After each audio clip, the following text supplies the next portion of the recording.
তো নমস্কার, আজকে আমি বানাচ্ছি চিচিঙ্গার সবজি। তো চিচিঙ্গার সবজি বানানোর জন্য আমি প্রথমে চিচিঙ্গাগুলোকে ভালো করে কেটে ধুয়ে নিয়েছি। তো কেটে ধুয়ে নিয়ে জল ঝরিয়ে নিয়েছি। এরপর আমি কড়াইয়ে সর্ষের তেল গরম করে ওর মধ্যে 5 ফোড়ন, শুকনো লঙ্কা, তেজপাতা দিয়ে অল্প পেঁয়াজ কুচিও দিয়েছিলাম। এটা অপশনাল, আপনারা দিলেও দিতে পারেন, না দিলেও না দিতে পারেন। তো যার টেস্ট অনুযায়ী দিতে হবে মশলাগুলো। তো এরপর আমি চিচিঙ্গাগুলোকে ভাজা ভাজা করে নিচ্ছিলাম, কিছুটা ঢাকা দিয়ে আমি রান্না করে নিচ্ছিলাম। তো ঢাকনা খুলে যখন একটু ভাজা ভাজা হয়ে গেছে তখন আমি একটু হলুদ গুঁড়ো দিয়ে নাড়াচাড়া করে নিচ্ছিলাম। তো হলুদ গুঁড়ো দিয়ে নাড়াচাড়া করার পর ওর মধ্যে আমি একে একে মশলাগুলো দিয়ে নেব। যে যার ইচ্ছে মতন মশলা দিতে পারেন। এখানে আমি আদা জিরে বাটা ইউজ করেছি।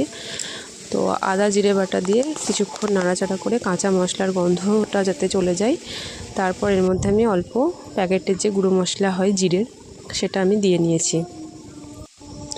তো এগুলো একসাথে দিয়ে নাড়াচাড়া করার পর এখানে দিতে হবে সামান্য জল, অল্প পরিমাণে জল দিতে হবে।